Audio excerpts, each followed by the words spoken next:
right, guys, we are back. Married at First Sight, season 11, episode 7. New Orleans. New Orleans. Okay. Ain't that what they say? All I remember from living in Louisiana was food that was spicy and people saying baby. Oh, okay. But I didn't live in New Orleans, so. All right. Well, how we doing this, man? Let's just start at the top. All right, go for it. First couple, Amelia and Bennett. I'm trying to start off on a happy note. So I guess we can start over. The honeymoon's over. Honeymoon's over. For everyone. We're back in New Orleans and we're moving into the apartments together. Yeah. The move-in day. The neutral, what did they call it? Neutral site. It was a neutral apartment is what they call it. Yeah. So we're moving into the neutral apartment and we can start off with Amelia and Bennett. They came in, they looked around the apartment. They decided that there would be a toilet for hand washing. That was so weird. What y'all doing, man? But that's Amelia and Bennett, so you just kind of gloss over it. Yeah. I did think it was so cute when he was talking about the acoustics and reverb in the closet, and they both went in the closet and hit a few notes. Like that was cute. That was very on brand for them. Bennett was very, very giggly in his confessional about the apartment. Like he was in his sleep dress. Yeah. His nightgown. Whatever. I thought he called it a dress. I don't know what he calls it. I think he calls it a dress. He was very giggly about moving into the apartment and being excited about being in the apartment together. And then after they got settled in, they went to go get their things from their separate spaces. So they went to Amelia's place first. Yeah. Which apparently she shares. I think she said she had 3 roommates, or was it 4 roommates? I think it was 4. I think it was 4. Yeah. I couldn't remember if she said she was the 4th or there were 4, but I remember the number 4. Yeah. And her place was very her. There was colorful. There was sheets everywhere. There was just they did their thing. Amelia and Bennett, they are themselves. Right. They are their truest form of themselves on camera, and we get to see it in their homes. Yeah. He wasn't feeling her place. He said it was extravagant. Well, it's completely different from his. Mm-hmm. But and I would expect, especially living with that many people, that you need a lot of space. Yeah. Because I remember in college us having, 4-bedroom apartments where 2 people shared a bathroom, and then you had the living room and kitchen as the only common spaces. And that just wasn't a ton of room to be yourself, especially because as you grow older and you mature and you collect things, you need more space for those things. Yeah.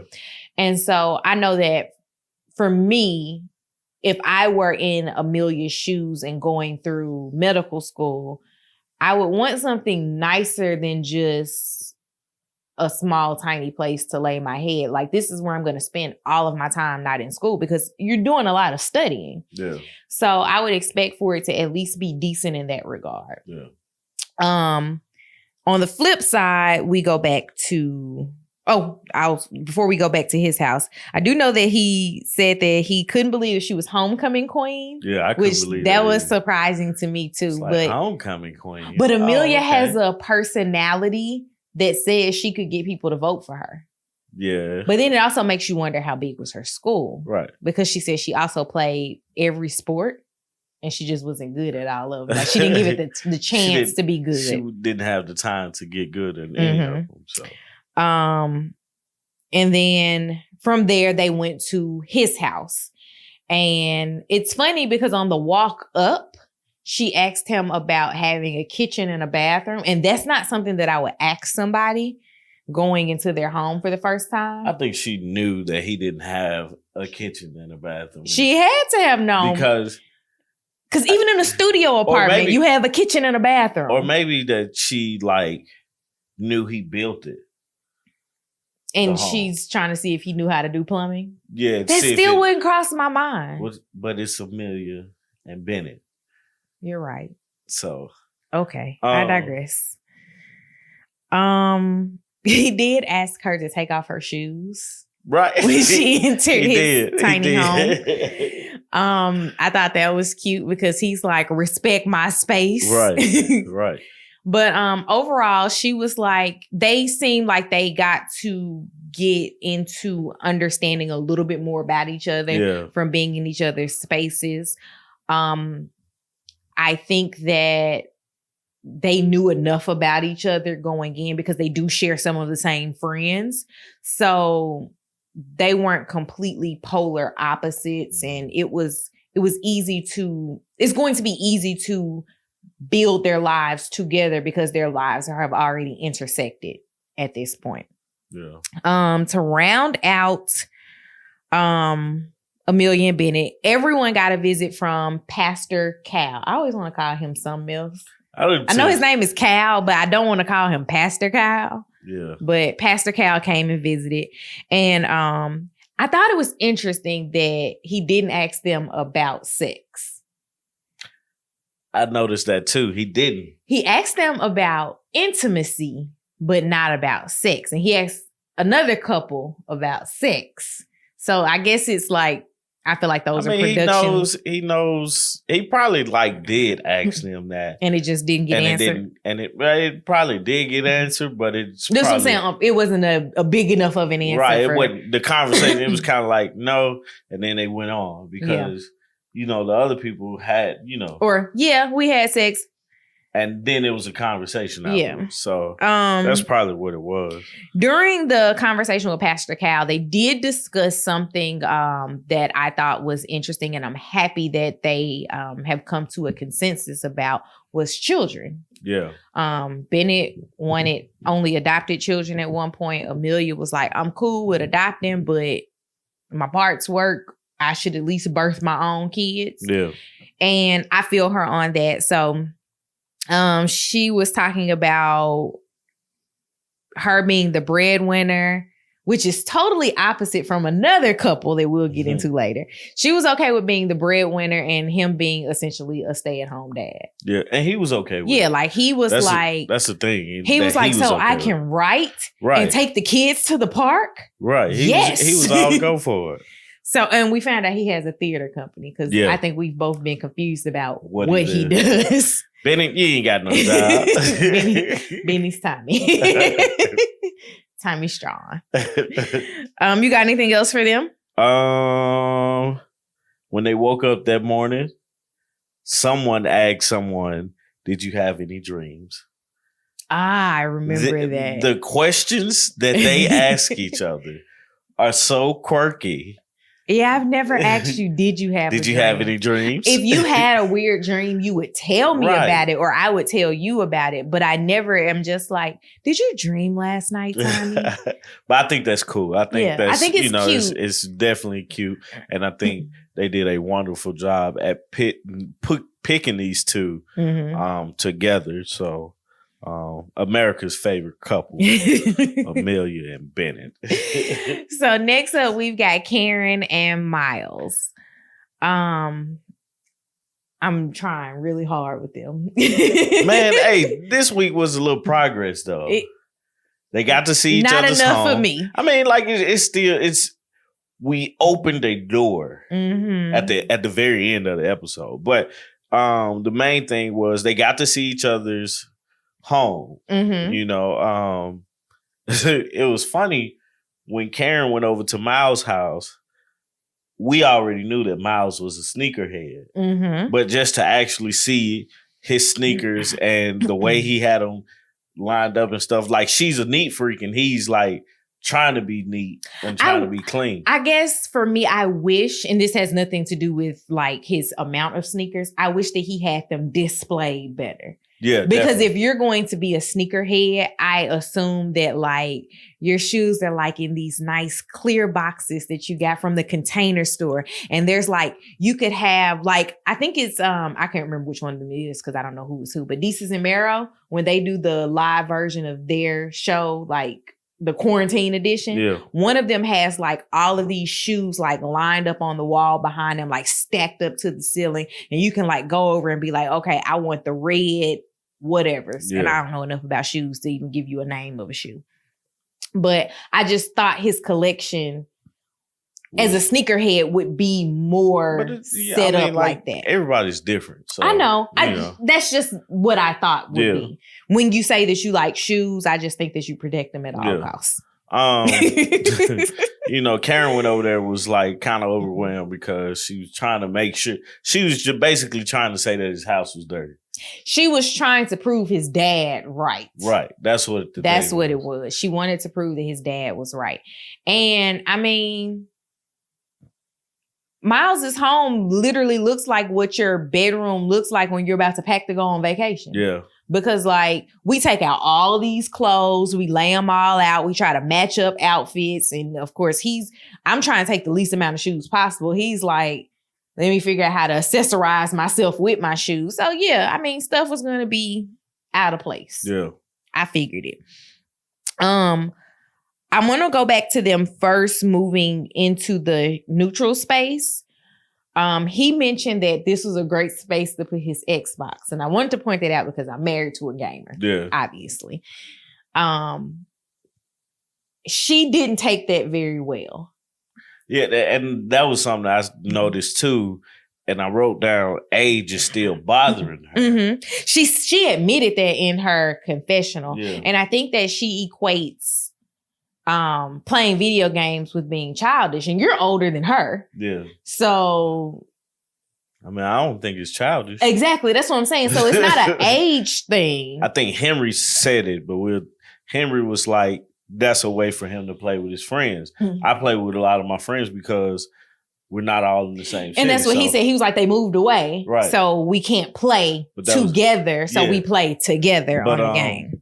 I mean, you always gonna play the game. It's kind of like, I don't know what to compare it to for a girl, but I mean, you grew up playing the game. Yeah, you're gonna have a system. I don't think that it's a thing that you can compare for a woman to have, like, that's a video game-esque thing. Because, like, I'll play video games. Like, I have a old school gaming system. Yeah. Like, I have the Nintendo Mini, and we play that together. But I also will play the Xbox with you. Don't look at me like that. I have played the Xbox with you. You play games that I don't want to play. Currently. So Karen is still concerned with Miles's age and this whole relationship. That's one of the big major concerns for her. Mm-hmm. Something that was funny that I was like, who does that? Miles, she was like, so you're gonna fold the clothes? Miles was like, yeah, I'll fold the clothes. I still feel like Miles is reaching. And he explained that too. But anyway, they went to Karen's house. Mm-hmm. Were you done with them? Because you cut me off about the Xbox, but okay. They went to Karen's house, and Karen's house looked exactly how I thought it would look. Yeah, Karen's house was clean. She had a bunch of clothes, a bunch of shoes. The funniest part was Miles touched everything. Mm-hmm. Like he came in her room picking up stuff, thought something was an earring, but I don't know what it was. It looked like a clip with a ring on it. And some other stuff. And, you know, she was just like, I knew she felt like he was being childish at that point. And I think her idea, or the fact that she knows that he's, 4 years younger than her, mm-hmm. she's allowing that to bother her on the front side. So, yeah, and I don't think the 4 years means anything. Age is just a number, man. If you can... unless you're 18 and 14, then 4 years doesn't mean anything. But I think the most important part with them in this episode was when they did talk to Pastor Cal. Mm-hmm. And they kind of opened, and Karen kind of opened up about how she was feeling and the feeling of what you're saying sounds good, but I've heard it that in the song. I heard it all before. And that comes, you know, she said that. And it's more so she's got a guard up because she's been hurt. I don't know what happened. The guy, he cheated on her and had a baby, right? Yeah, so, you know, she and Amani both were cheating on her. I think she was the cheating with the baby. Yeah. So she has her guard up with that. And, you know, that's a major block for them. You know, with Miles, it was more so of, I want to please you, and that makes me happy.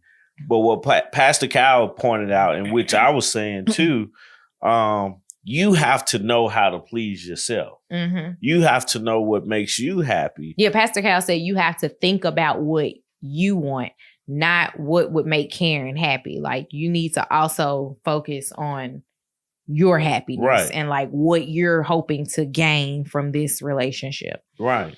And one of the things that she did say when they were sitting on the couch was that she doesn't feel married and we're still strangers. And was it Philly that Jeopardy and Shanice were on? Boston. I'm getting strong Jeopardy vibes. Like, and I ain't even getting Jeopardy vibes. We're still strangers. It's like, duh, did you think you was gonna know him after 7 days? Like, you signed up to be married at first sight. I'm not saying that everybody has to be all in like Woody and Amani or Amelia and Bennett, but it makes the experiment work. If you literally like are your true, authentic, unguarded self. I'm not saying go out and have sex with the person, because I'm not telling anybody to open up themselves in that way to a person that they just met. But stop treating him like in 8 weeks, this is going to be over. Exactly. She's like, that's exactly how I feel, because I feel like, of course, her experiment was tainted just a bit in the beginning because her fault. Right.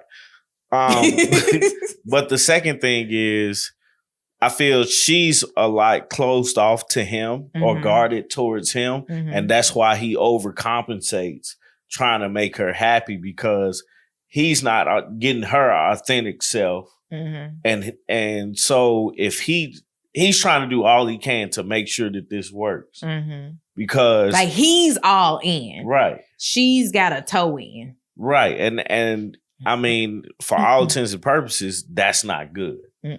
You know, they need to meet in the middle, and talking to Pastor Cal, I think, helped them kind of see what's going on and see where they headed. So that was my observation of Miles and Karen, because I'm rooting for them. I like that. I like them. I think they're a cute couple. You like Issa Rae, I'm rooting for everybody black. Yeah, man. I'm rooting for all the couples, actually. Okay. So, well, but that's my Karen and Miles. We're gonna move on. Let's move to right Christina along. and Henry. So they get to the new space. Look, can I just go on record of saying I love that whenever we sit down and have a moment with Henry, he's drinking a glass of wine.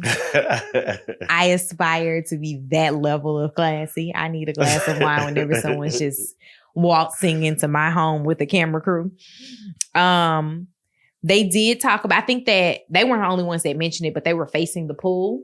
And so Christina offered to teach him how to swim because she knew that he could not swim from the honeymoon. Yeah. He couldn't do a lot of things on the honeymoon. That paddleboarding was funny. He had a blast for them on that. He did.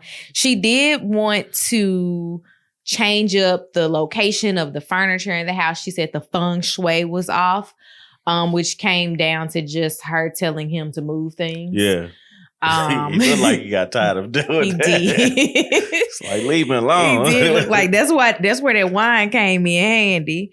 So we then talked about going to their respective apartments or homes. Yeah.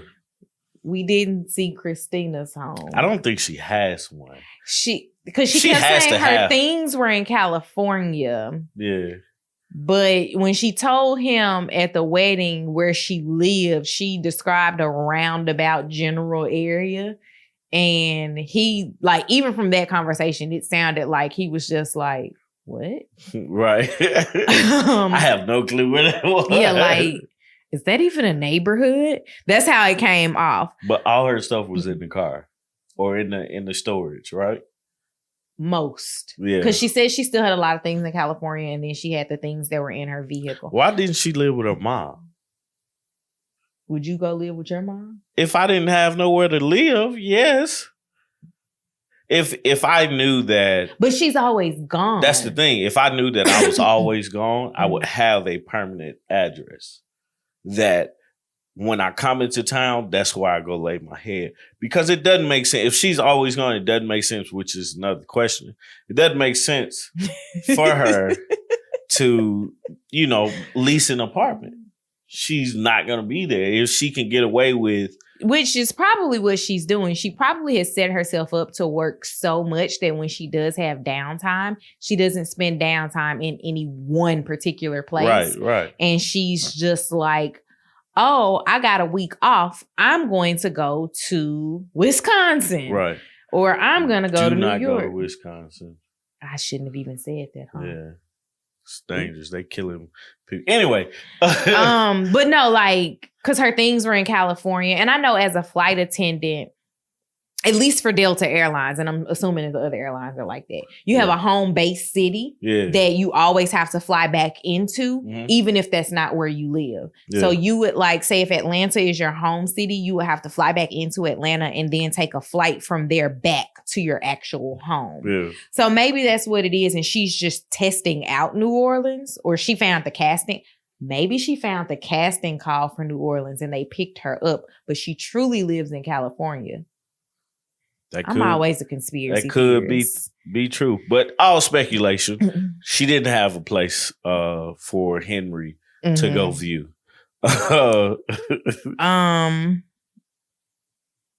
So Pastor Cal shows up. Yeah. And they sit down and talk about I won't say attractiveness, but intimacy in the relationship. Yeah. And if Henry finds Christina attractive, and his analogy was, she's attractive, but it's like a song that you like. It has to grow on you. And she's like, what song are you comparing me to? I get what he's saying, because, like, I'll take you as a person. When I met you at 18 years old, I did not like you. It wasn't that I didn't think that you were attractive or anything. I just didn't like you. I felt like you were too much of everything. Yeah. And then you had to, like, I had to re-meet you as an adult and let you, like, the new person become the person that I knew instead of the old ideas of the person, even though you're still at your core that same fun-loving kid. I mean, you like to have fun like a big kid. Yeah. But I get that analogy, but I just don't know if I would have said that in front of her. I mean, I feel like it's fair, but what I thought was Henry is overthinking this whole situation. Mm-hmm. I think like at this point now, you have to know the people that sign up for this show have seen the show. Hopefully. Like, I assume that everybody has seen this show because you're watching it. right. Because it has made it to my doorstep. But just thinking about it, like Henry, he's overthinking it, wanting to take it slow, and he's moving at a snail pace. Mm-hmm. And you can obviously see that that's bothering her. Mm-hmm. But I wonder what Henry was like in previous relationships. I'm pretty sure it moved at a pace for Henry just because he didn't start off married to him. Yeah, I mean, I guess that's true, because 7 days into meeting someone and you're not married to them, where Henry is would be very appropriate. I don't think Henry would have dated her a second date. He said he didn't approach women, so I know he wouldn't have, because she needs to be approached. Yeah. She's not the approacher. She's the one being approached. And see, that's another obstacle for both of them, is that both of them wants to be pursued and told what to do. Mm-hmm. because with Christina, it's the idea of I'm always the one that's being told and taking and being led, and Henry's like taking a slow pace, and it's going so slow that he's like, she's feeling like she needs to take charge and take the lead and everything like that. I wonder if that's something that she told them that she didn't like about previous relationships, and that's why they tried to match I have her no up clue with why that. they matched them. Like,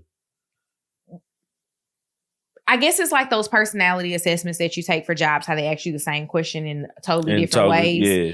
And they answered the question in who they want to be, not in who they are. Like, I think if we had to take this experiment for face value with a questionnaire, I think that Amelia and Bennett, as well as Woody and Amani, answered for who they are in their present being selves. Right. And other people answered as who I think I am, not as who they actually are. Yeah.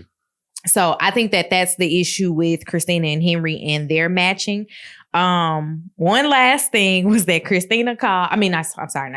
Henry called Christina high maintenance. And I'm like, she is. She is definitely high maintenance. And I don't know why she's so high maintenance, but she is. Yep, she is. Yeah. You got anything else? We did get to see a lot more of Christina and Henry's interaction with each other. So him whistling, drinking wine. Man, that's the most. I'm gonna learn how to whistle so I can whistle and drink wine. I can't whistle. That sucks. You didn't know that about me? No, I never knew you couldn't whistle. I be whistling. You learned two things about me today. I be whistling my little tail off. You've learned two things about me today. Look at that. Look at that. On to the next couple, Brett and Olivia. They moved into the house and Tommy doesn't like cats. Let's just start off. And Tommy not liking cats, I thought about it like when he said he was going to have to raise the blinds when they came in because his cat climbs, and I still don't know their cats' names, but his cat climbs, and she was like, "Your cat climbs." And I'm like, cats climb, girl. You have cats. You should know this. And also another thing about the cats before we move on to anything else. He said the cats could sleep in the closet. And she was like, not my cat. So like she even holds her cats to a very high esteem. Yeah. And I'm like, it's a cat. Like, I'm all for like having fur babies. But the cat can sleep in the closet. Like, it's okay. As long as it don't pee in my shoes. Right, we cool. Right.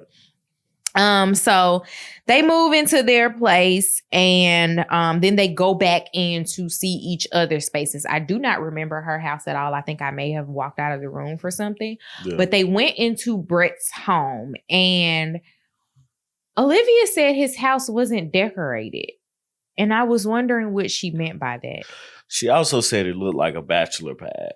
And I was like, it is a bachelor's pad. Like, he had not paintings, but he had pictures on the wall. Yeah. That automatically, for me, for a man, is decoration. I don't know if I have a low level of what's the word I'm looking for? Low expectations for what a man's home should look like, but I thought that it was well thought out enough that he hung up pictures. His walls were not completely bare. I mean, he's just not gonna have knickknacks all over the house and things like that. Like, he has a cat. Right. You can't just keep stuff like that around as a cat. I just think she was reaching too far with that one. Like for that one, I feel like her ideas were misplaced. Mm-hmm. I don't know what she expected. Right.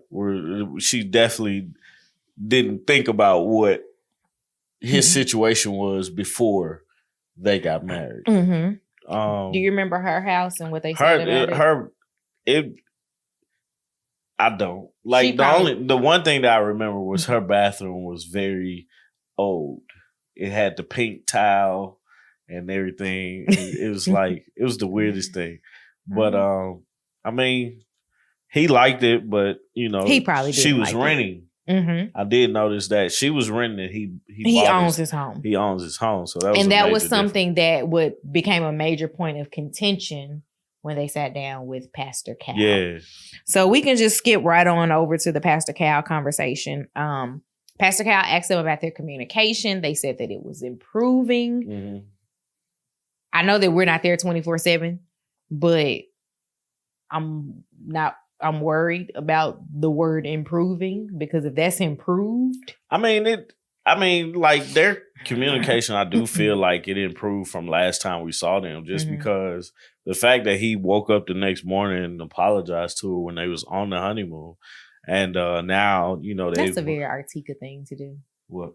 Like, let me be mad for the whole night, and then tomorrow I'm gonna tell you my feelings in a calm state. But when they went back into the not hotel, but the new apartment, they were talking to each other. So I do think that they're improving on their conversation. Now, what gets a little funky is the conversation that they actually, dug deeper to have. Like Pastor Cal, budgeting. Right. Pastor Cal did ask them about intimacy and stuff like that. And she was like, she eventually wants to have sex. They hadn't had sex with each other yet. But eventually Which I'm surprised they answered that question, because remember, they said they weren't going to talk about it on the honeymoon. But the thing is, they're talking to the therapist, the Pastor Cal. So it's like he's here to help. So but once they got into the conversation about finance, and the one thing that bothers, you can tell that it bothers Brett more so than Olivia, is she makes more money than him. And apparently it's a lot more money than he does. So, he said it was almost 3 times more than what he made. Yeah. Which makes sense. Yeah. I think that the budgeting conversation got to her. The money situation gets to him more, like her actual dollar amount on paper. Right. But the budgeting side of it gets to her more, because he's looking at it like, I have accomplished these things with less than what you have. Right. You need to get it together. Right. Like you say you want these things, let's get these things, because you say you want them and you make enough to do it. So let's try to figure it out. And so he said that, she said she wanted to do a budget, but then when he started talking about all the things that she would not be able to do, she backed herself up into a corner by saying, well, I make enough money, I should be able to do X, Y, and Z. And he's like, that's great. I'm not doing it. Which I look at it like that's a smart decision on his part, because just because you could say I have $2,000 at the ending of the year and I could take an extravagant vacation, or I could take $300 of that and I could do something a little bit more localized where I'm driving to it instead of flying, and I'm staying in a less nice hotel than a 5-star hotel. I'm still getting out and I'm getting to see things and do things, but I'm not taking a 2-week trip to Europe to go on like some random excursion. And I think that if they do make it, budgeting is going to definitely have to be handled by him, and she is going to have a difficult time with that. I think the only thing that I was thinking throughout that whole conversation is, you guys haven't lived enough with each other to actually have an opinion about how you work. So the thing about it is, like, she wants to do all these trips and she wants to go all these places. And she does as a single woman.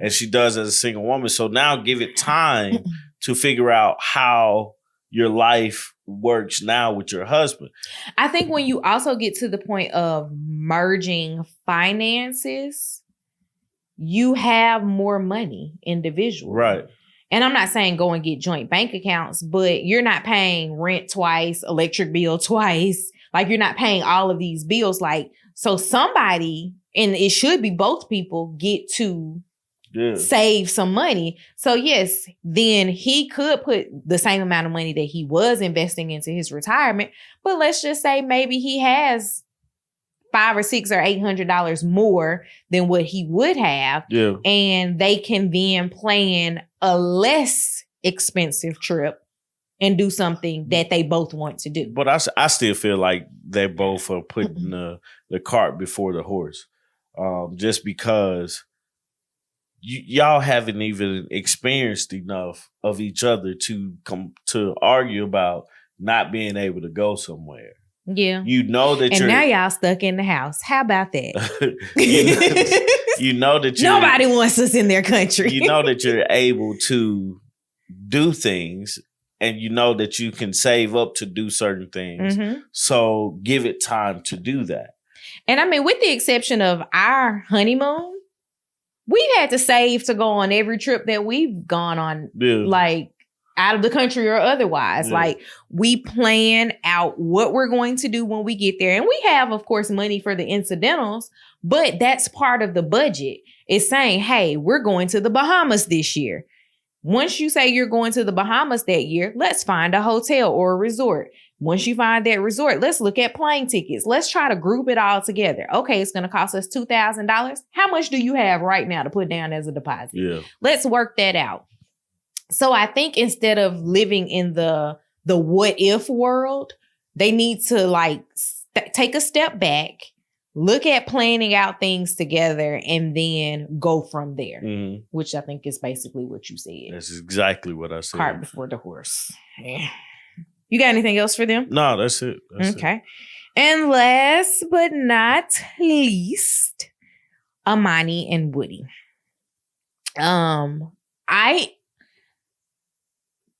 I think that it was so like on brand for Woody and Amani when they got to their neutral place, their apartment. They walked outside, they looked out at the pool, they saw the grill, and they started immediately planning what they could do together. Yeah. He was like, we could throw some steaks on the grill. And I'm like, okay, all right. So we're seeing a future, even though that future is just like next week. Right. Like, I mean, you have one thing working for them as a couple is that his homeboy lives there too. Right. Like that's his best friend. And then his best friend is going through the exact same thing as him. So there's the opportunity for them to like commingle with the other couple. Yeah. And then they're actually thinking forward about their relationship and what they could do together. Mm-hmm. Going back to their respective homes. Yeah. Woody lives with his grandma. That now explains why grandma was like, not my baby. As a roommate. Though. Yes. Not as everybody else, but they're roommates. And I don't know about that. Because I don't think that you can truly live with your grandma as a roommate. That's the way he presented it. I mean, he probably paying some of the bills. Yeah, yes. Of course. Like, he's not just living at his grandma's house, but I think grandmas still operate as grandmas. Of course. She bought them food to take back to them. She made them food. She made them red beans and rice. Oh, okay. I thought she bought it. No, it was like in a Steve Madden bag. That's what made me know that she made it. Yeah. But they went to, I think, Amani's place first. Or they went to Woody's first? Yeah. Okay. Went to Woody's place first. Walked through and she was just like, oh, it's sequins. Which funny because she likes sequins. Yeah. But she was like walking through the house and it very much so looked like his grandmother's house. Yeah. Like he moved in, like granddaddy died or something. He moved in and he's going to help grandma out. Right. Because she got to pay these bills and she ain't have it. Yeah. And they like looked around his room. She did not like his large, extensive hat collection, which they both had a lot of clothes. Mm-hmm. And I say that as someone who we both have a lot of clothes. I don't have a lot of clothes. Okay, I have a lot of clothes. I need to get rid of a lot of them too.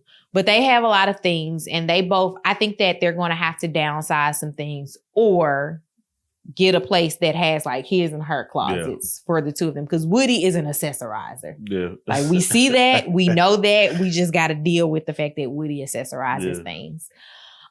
She was like, his hat wall did not fit in with her aesthetics. Yeah. So that can't come with us. And then they moved on to her place. He felt like it was excessive the amount of things that she had. And I'm like, pot calling the kettle black much? But they seem to be on the same page with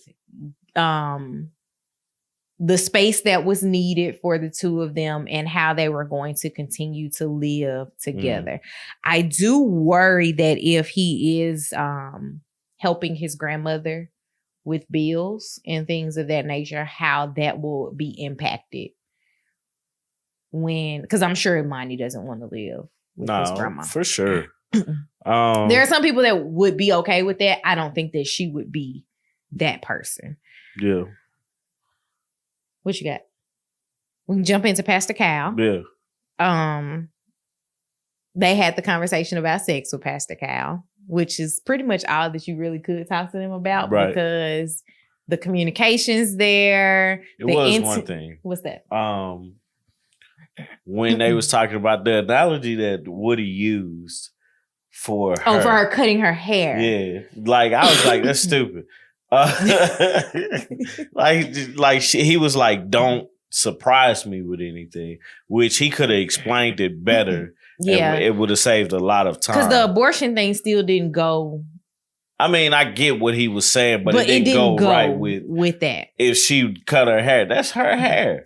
Exactly. And I think, like, as a married woman who will go and cut my hair off at any moment's notice, I give a heads up like that I might look different when I come home today, but I don't ask for permission. Yeah, I mean, like, it didn't even most of the time I'm like, okay, whatever you want to do. Mm-hmm. Like, I talk to you more about me doing something to my hair than you do to yours. Yeah, because you always come up with such weird things like, I'm gonna cut my hair off. Oh. Right. Like, so why would you do that? But, you know, I just feel like, and then the thing that he used or she rebutted with was, the thing that he used was, I won't just wake up one morning and quit my job without talking to you. But that has nothing to do with hair grows back. That job's not gonna come back. Right. Like, you pay bills with your job, but my hair doesn't do anything but sit on top of my head. But what he was stemming that from was previously he was in a relationship with someone and they was talking about having a baby, and I assume the girl got pregnant and she went and had an abortion. Because she said she didn't want a baby to do anything to her body. Yeah, or something like that. And he felt like that was a unfair move because he wanted to have a baby. And I agree. I'm not going to get too deep into the abortion comments because I don't have an opinion on if you should or should not have one. But I think that we don't give men the fair benefit when it comes to abortions to voice their opinions on it. So I could see how he is a little jaded behind it. I definitely get it. Because if he really wanted that child, and the same thing would happen if it was a woman that really wanted a child and the guy didn't, people would cheer on the woman and say, girl, have that baby because you want that baby. Yeah. But in the same regard, no one would tell a woman, you carry that baby and give it to that guy because he really wants that baby. They would tell you it's your body. You can get rid of it if you want to. Yeah.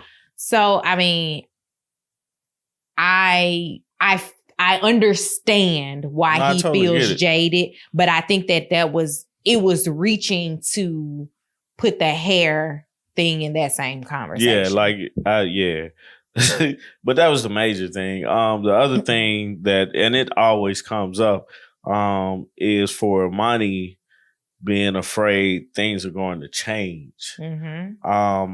My suggestion on that, or they will. Yeah, pretty much. It's gonna change, but allow it to. As someone who has been with their spouse for 7 years, we are not the same people that we were 7 years ago. Like, we just had an anniversary, and the people that we were 7 years ago are not the same people that we are. And I'm sure it's not going to be the same people that we are 7 years from now. Yeah. The biggest thing though for this experiment is allow things to happen. Mm-hmm. Don't be afraid of it, because any type of fear or any type of doubt or anything in your head is going to hinder the experiment. And I can't even say fear is not okay, because it is. It's okay, but don't let it drive you to do Yeah, don't let it be your driving force for why you don't allow things to happen that can happen the way that you want them to. Yeah. Because it could just be that, you know, you're supposed to be with this guy and it took this show for y'all to find each other. So it is what it is. Yeah. But one last thing. They talked to Pastor Cal about having sex. Y'all use condoms. Yes, please. Like, yes, please. Y'all just met each other 2 minutes ago. Right. Use condoms. Use condoms. All the time. Yeah. But outside of that, it was a really like, I won't say solid episode. We didn't have a ton of internal conflict with the couples.